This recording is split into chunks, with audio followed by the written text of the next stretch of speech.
አለበለዚያ ሰዎች የግል ስሜታቸው የተለያየ ነገር ሹብሃ ይገባበትና ሁሉም የራሱን ስሜት ሊያሰራጭ ነው፣ ኡማው ሊበታተን ነው። እንደዛ እንዳይሆን ወጥ በሆነ አቋም እንዲቀጥል ይህን ቁርአን በማሰራጨት ዙሪያ ለኡማው ድረስለት። እስልምናም ላይ ቀድመው ከሰለሙ ትልልቅ ሱሐባዎች አንዱ ነው። ነቢያችን አለይሂ ሰላቱ ወሰላም ዳዕዋ ማድረግ እንደጀመሩ የመጀመሪያ የሰለመችው ባለቤታቸው ናት ከሴት። አንዳንድ ወንድሞች እንደውም አላህ ሱብሓነሁ ወተዓላ ተውፊቁን ሰጥቷቸው የመጀመሪያ ልጃቸውን ሙሐመድ፣ ቀጥሎ አቡበክር፣ ቀጥሎ ዑመር፣ ቀጥሎ ዑስማን፣ ቀጥሎ አልይ ብለው የሚጠሩና እዚህ ቤት ላይ ይሄ የኹለፋኡ ሲልሲላ የሚታይባቸው ቤቶች አሉ። ዑመር ኢብኑ ኸጣብ ረዲየላሁ ዐንሁ ከስልጣኑ ወሞት አፋፍ ላይ ያለ ኮሚቴዎችን አዋቅሮ ነበር፣ የአህለ ሹራ ብሎ ከነዚህ ውስጥ ከናንተ አንዳችሁን አሚር አድርጋችሁ መረጡ ብሎ ነበር ሄደውና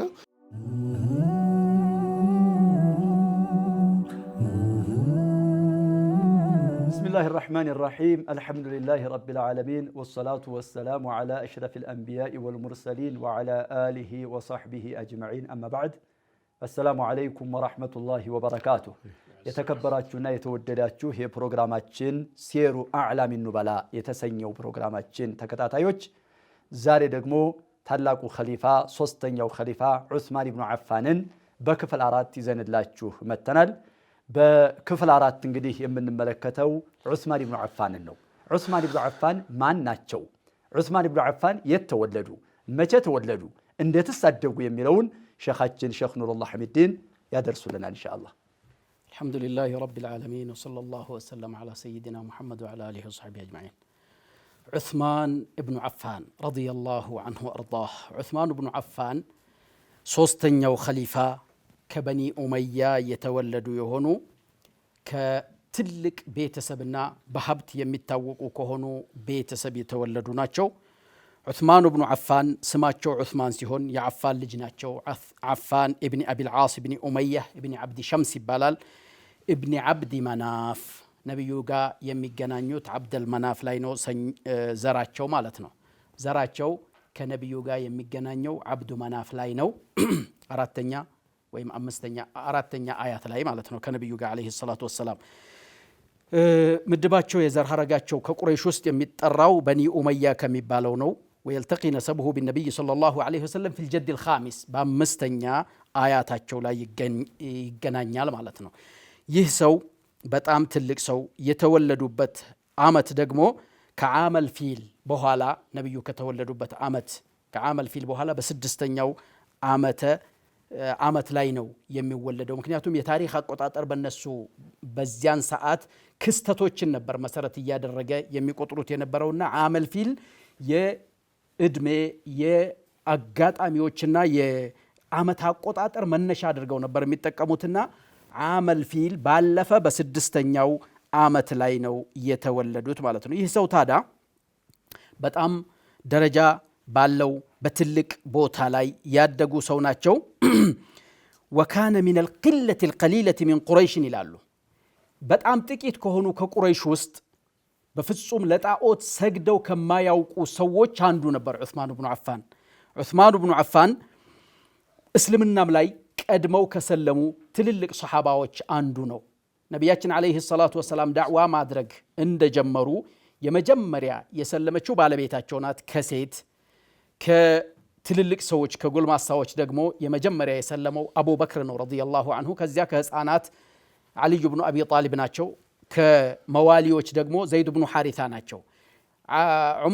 አቡበክር ስዲቅ ረዲየላሁ ዐንሁ ወዳው ሰልመው እሳቸውን በፋንታቸው ወደ ዳዕዋ ነው የተሰማሩትና በአቡበክር እጅ ከሰለሙት ዋናዎቹ ዑስማን ኢብኑ አፋን ነበሩ ማለት ነው። ዑስማን ኢብኑ አፋን እንግዲህ በአቡበክር እጅ ከሰለሙ በኋላ ያንን ማዕረጋቸውን፣ ትልቅነታቸውን፣ አርቆ አሳቢነታቸውን ያንን እንደያዙ ነው የመጡት። ትልቁ የሚታወቁበት ልዩ ባህሪ ሐያ ነበር፣ አይናፋሪነት፣ ያኒ መጥፎ ቦታ ላይ አለመገኘት። ካነ حياؤه شديدا حتى وصفه النبي صلى الله عليه وسلم نبياتشن بأنه تستحيي منه الملائكة كسو حياء كسو عين فارنت يتنسى ملائكة وشراسو يافروتال يهندق مو بتكبارم النبي عليه الصلاة والسلام أدرقوتال عندك أن يونج بئر لاي انديه قلت أدرقو سونتاتشون چناتشون قلت أدرقو تكمتو كأدمو أبو بكر متى عمر متى ዑስማን ሲመጣ በዚያ እነሱ ሲገቡ ገለጥ እንዳለ ነበር። ዑስማን ሲመጣ ሸፈን አደረጉት። የአላህ መልእክተኛ አለይሂ ሰላቱ ወሰላም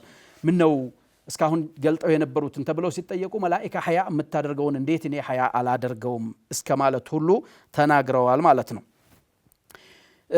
የዑስማን ብኑ አፋን ረዲየላሁ አንሁ ሚናቸው በማህበረሰቡ ውስጥ የነበራቸው ሚና በመጀመሪያ ነጋዴ በመሆናቸው ሰሓቦቹን በመርዳት ምስኪኖችን በመርዳት በዚህ መልኩ ነበር የኖሩት።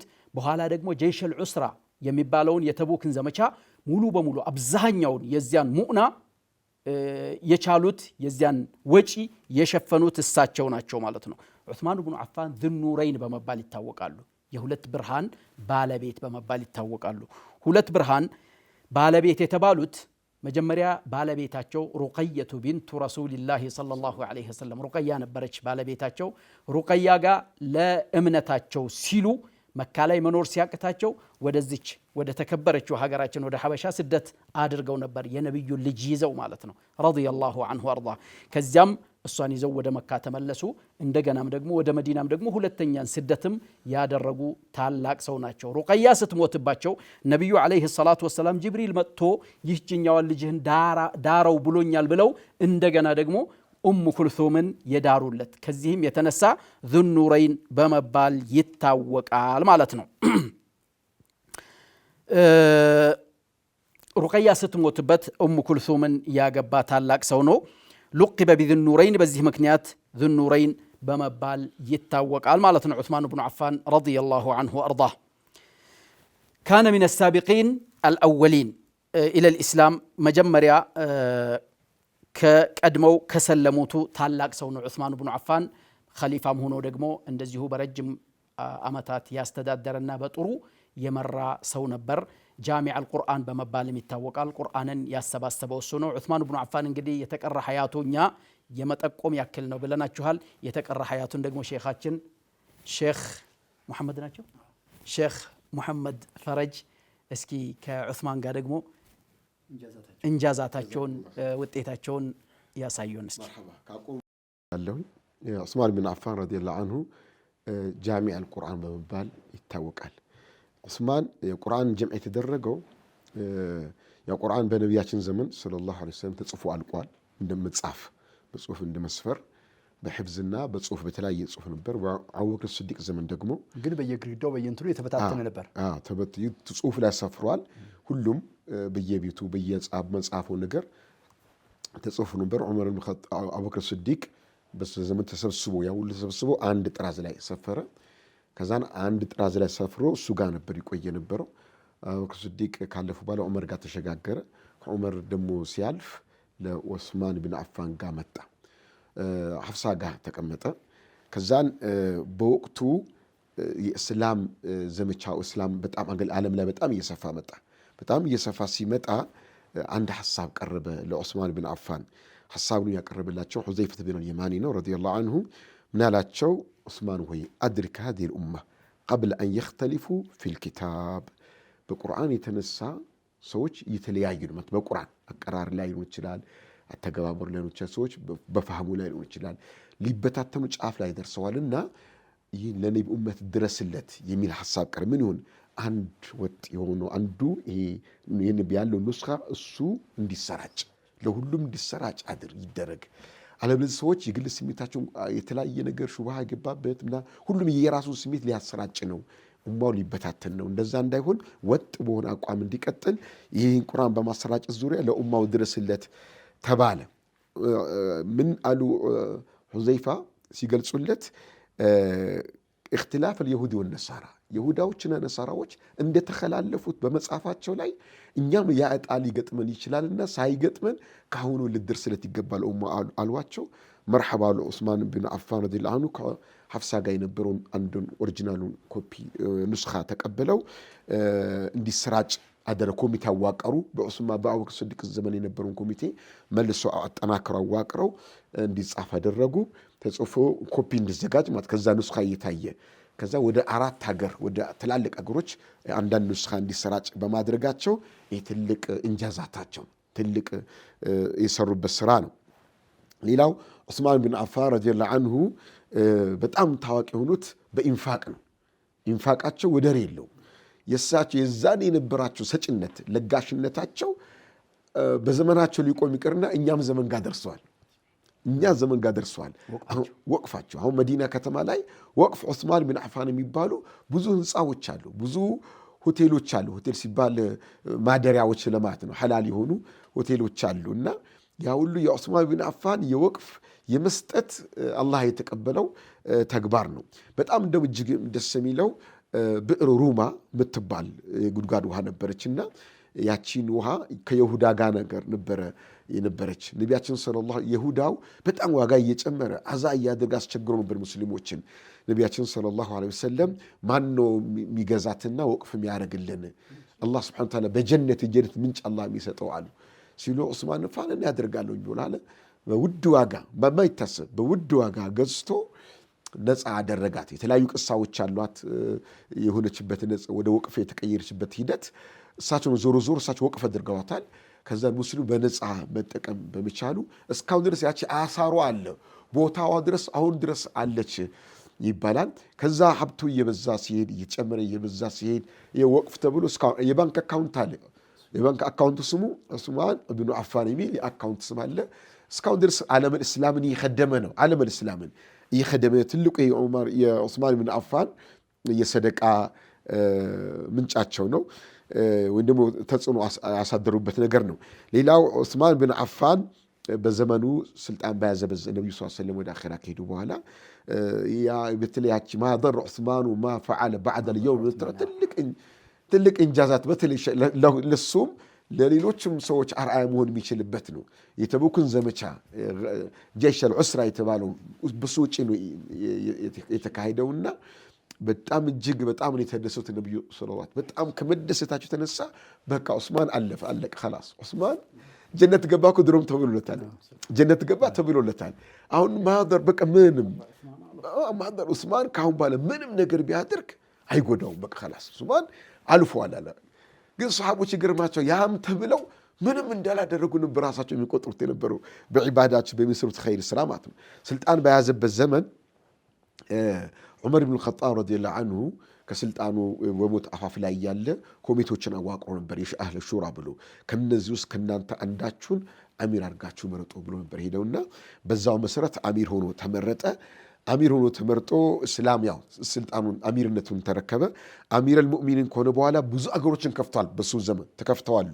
ከተከፈቱ አገሮች ውስጥ ለምሳሌ አርሜኒያ የሚባሉት አሁን አዘርባይጃን ተብሎ የሚባሉት እነዚያ እነ ኹራሳን፣ ጠብሩስታን የሚባሉ አገሮች በዑስማን ብን አፋን ዘመን የተከፈቱ ናቸው። ቢላደል ፉርስ ጭምር የማጠናከር ስራዎችም የተሰሩበት ጊዜ ነበረ።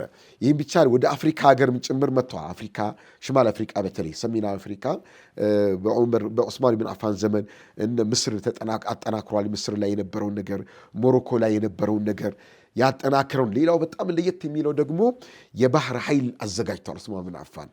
በፊት የነበረው የምድር ኃይል ነበረ። አሁን በዑስማን ብን አፋን ዘመን የባህር ኃይል ተዘጋጀ። ከዘምጢንያን ጋር በነበረው በዑመር ዘመን የነበረው ፍቱሓት እንዳይቀለበስ የበለጠ ለማጠናከር የባህር ኃይል አዘጋጅተው በዛም ጭምር እንደ ቆብሮስ ሀገርን ለመያዝ ችለዋል እና ከሩሞችም ጋር ብዙ ውጊያዎችን አካሂዶ ለድል የበቃ ነው። ሌላው በእንትን ዙሪያ በኢኮኖሚ ዙሪያ ጠንካራ ስራ ሰርተዋል ዑስማን ብን አፋን ረዲየላሁ ዐንሁ እና ይሄ የነቢያችን መስጂድንም አስፋፍተዋል። የሐረምን ሁለቱን ሐረሞች እንዲሰፉ አድርጓል ዑስማን ብን አፋን። ተጨማሪ መሬቶችን በመግዛት ያው ሲሰፋ ዝም ብሎ አይሰፋም። በዙሪያው የግለሰቦች ቦታ አለ። ያን ቦታዎችን በመግዛት እንዲሰፋ አድርጓል። እንዲሁም ደግሞ ዑስማን ብን አፋን ቤተልማል አዘጋጅቷል። ገንዘብ ሚኒስቴር የሚባል ማለት ነው። ገንዘብ ሚኒስቴር የሚባል ነገር ለመንግስት እንደሚያስፈልገው ሐሳብ በማቅረብ ያ እንዲጠናከር አድርጓል። ዑስማን ብን አፋን በወታደር ዙሪያ ደግሞ ቅድም እንዳልኩት የምድር ኃይል አለ፣ የባህር ኃይል ወታደሩን ጭምር የማዘጋጀት ስራን የማሰልጠንና ጠንካራ እንዲሆን አድርጓል። ዑስማን ብን አፋን ረዲየላሁ ዐንሁ የሰራቸው ለውጦች፣ ሂደቶች ተዘርዝሮ አያልቅም። ግን በጣም እኛ ትኩረት ማድረግ አለብን። ሀበሻን መጥተው ከዘየሩ ብቻ አይደለም፣ ሀበሻ ውስጥ ከኖሩ ከረሱል ሰለላሁ ዐለይሂ ወሰለም ጋር ከኖሩ ኢትዮጵያ ውስጥ ተጽዕኖ አሳድረዋል። ከረሱል ልጅ ጋር ከሩቅያ ጋር አብሮ በመምጣት አገራችንም ላይ በስማቸውን አሳርፈዋል ታሪካቸውን አሳርፈዋልና የኢትዮጵያ ህዝብ ለዑስማን ልዩ ስሜት ቢኖረው አግባብ ነው ብዬ እላለሁ። ፈጀዛኩሙላሁ ኸይረን ሽክራን። እና ኢንሻአላህ ቀጣይ ደግሞ ከዑስማን ብን አፋን ታሪኮቹ ትንሽ ታሪኮች ተነስተዋል። ከነዛ ውስጥም ከሌላም ቢሆን ምን እንማር ምን ትምህርት ይውሰድ ማህበረሰባችን የሚለው ነገር ሼክ ያዕቆብ ቢያነሱልን። መርሐባ። ዑስማን እንግዲህ ያው ሐበሻን ከዘየሩ ሷሐቦች በግንባር ቀደም ከሚጠቀሱ ሷሐቢዮች አንዱ ናቸው። ረዲየላሁ ዐንሁ ወአርዳህ። ዑስማን ሀገራችን ላይ ሐቂቃ ተጽዕኖም አላቸው። ቅድም እንደተባለው በመዘየራቸው ብዙ ሰው ዑስማን የሚል ስም ልጆቹ ላይ ያወጣል። መስጂዶችም ዑስማን መስጂድ ብዙ አሉ። ይሄ ምንን ያሳያል? የኛ ሰው የኛ ሀገር ሙስሊም ለዑስማን ያለውን ቦታ በቀልቡ ውስጥ ያሳያል። ስለዚህ እነዚህ ስሞች መበረታታት አለባቸው። እነ ዑስማን ይቀጥሉ፣ እነ ዑመር ይቀጥሉ፣ እነ አቡበክር ይቀጥሉ፣ ይብዙ፣ በየቤቱ እንዳይጠፉ ነው የምንለው። አንዳንድ ወንድሞች እንደውም አላህ ስብሓነሁ ወተዓላ ተውፊቁን ሰጥቷቸው የመጀመሪያ ልጃቸውን ሙሐመድ፣ ቀጥሎ አቡበክር፣ ቀጥሎ ዑመር፣ ቀጥሎ ዑስማን፣ ቀጥሎ አልይ ብለው የሚጠሩና እዚህ ቤት ላይ ይሄ የኹለፋኡ ሲልሲላ የሚታይባቸው ቤቶች አሉ። እንደዚህ ያሉ ቤቶችን በረካ አላህ ያድርጋቸው፣ አሚን ያድርጋቸው ነው የምንለው። በተለይ በዚህ ዘመን እነዚህን ስሞች ማውጣት አሮጌ ተብሎ በተወሰደበትና የድሮ ነው ተብሎ እና ሐፍሷ በየቤቱ መጣ እና ዓኢሻ እና ኸዲጃ እንዲሁም የወንዶቹም ስም በእንትን ባለበት ጊዜ አዳዲስ ስሞች ፍለጋ በተሄደበት ጊዜ እነዚህን ስሞች ማውጣታቸው ጀዛኩሙላሁ ኸይረን እያል ይበረታቱ፣ በየቤቱ ይብዙ እንላለን። ከዑስማን የምንወስደው አሁን ከተዘረዘሩ ስራዎች እኛም እሳቸውን መላበስ አለብን መምሰል አለብን የሚለውን እንወስዳለን። በዋናነት የጠቀስነው ሐያአቸውን ነው። አይናፋርነታቸውን፣ በቃ መጥፎ ነገር እንዳይሰሩ ዒፋቸውን፣ ጥንቁቅነታቸውን፣ ጥብቅነታቸውን እንወስዳለን። አሸዱ ናሲ ሐያአን አሸዱ ሶሓበቲ ሐያአን ተብለው የተሰየሙ የተገለጹ ናቸው። ነቢዩም ዓለይሂ ሰላቱ ወሰላም ሰው ብቻ አይደለም እሳቸውን የሚያፍራቸው መላኢካም እንደሚያፍራቸው ጠቁመዋል።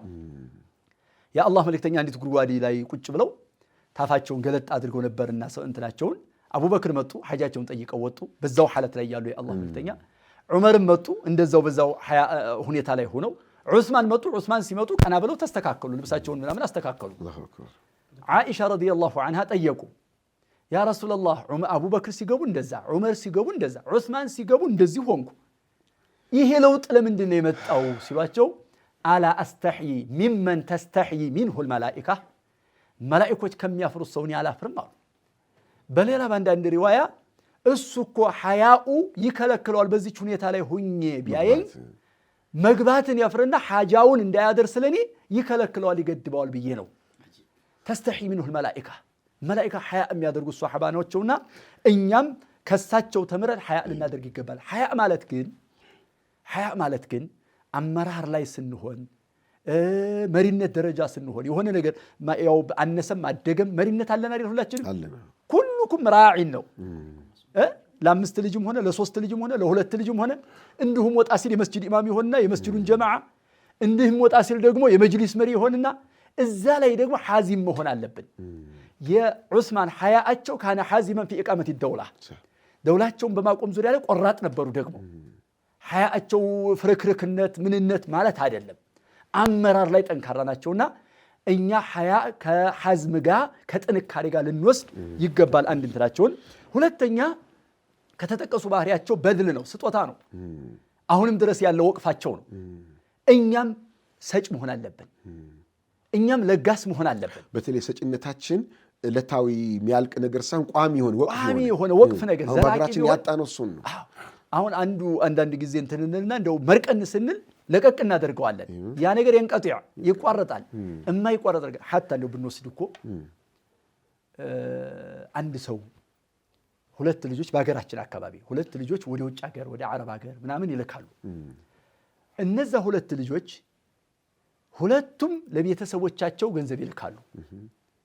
አንዷ ቤት ሰራች እንበል፣ አንዱ ቤት ሰራ አቆመ፣ ቤቱን ቆርቆሮ ቤት ምን ቤት ከፍስታሽ ከምን አዲያ ነው። ብርድ ልብሱን ምኑን ገዛች ወይ ገዛ። ሌላኛው ደግሞ ብር እየሰጠ ለወጭ ተደርጓል ወይ እንትን ተደርጓል ወይ ቡና ተጠጥቶበታል ወይ ምን ተብሏል ወይ በቃ የሆነ ነገር ሆኗል። ሁልጊዜ የሚዘከረው ማን ነው? ሁልጊዜ የምትዘከረው ማናት? ቋሚ ነገር ያደረገችው ናት። ቤት የሰራችው ናት። ይሄው እንዲያው ከፍሳሽ አውጥቶኝ ይሄን ቤት ሰርቶልኝ እየተባለ ሁልጊዜ የዛኛው እኮ የዛችኛው እኮ የበለጠ ነው። የዕለቱን ሐያት ታድጓል። እና ቋሚ የሆነ ነገር ማድረጋችን አላህ ፊትም እንደዚሁ ነው። አያችሁት? ይሄ ሰውም ጋር ያለው ስሙ የበለጠ መሆኑን ወስደን ነው እንቀጣ አመሉሃ። ሌላው የምንወስደው ነገር ያው ሰዓት አልቋል እያሉ ነው። ሶብራቸውን፣ ጥንካሬያቸውን፣ ጽናታቸውን፣ ታጋሽነታቸውን ሚሕና ሁሉ እኮ በዑስማን ላይ የወረደ ሚሕና ነው። በሙስሊሙ ላይ የተከፈተ የመጀመሪያ በሩ ስብር ተደርጎ የተከፈተ ላ ይغለቅ የተባለ የማይዘጋ ያን ጊዜ ግን የሙስሊም ደም እንዳይፈስ ሰብር አድርገው ትዕግስት አድርገው ራሳቸውን የሰው ናቸው ረዲየላሁ ዐንሁ አርዷ። እና ከዑስማን የምንወስዳቸው መልእክቶችና ድሩሶች ትምህርቶች ብዙ ናቸው።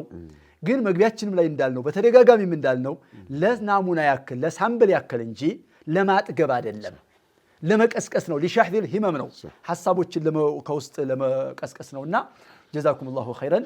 የዛሬው ደርሳችን እንግዲህ እዚህ ላይ ይቋጭና ኢንሻአላህ በቀጣዩ ደግሞ በሌላው አሰድ ሌላውን አንበሳ ይዘንላችሁ እንመጣለን ኢንሻአላህ። ለዛሬው እዚህ ላይ ለማቆም እንገደዳለን።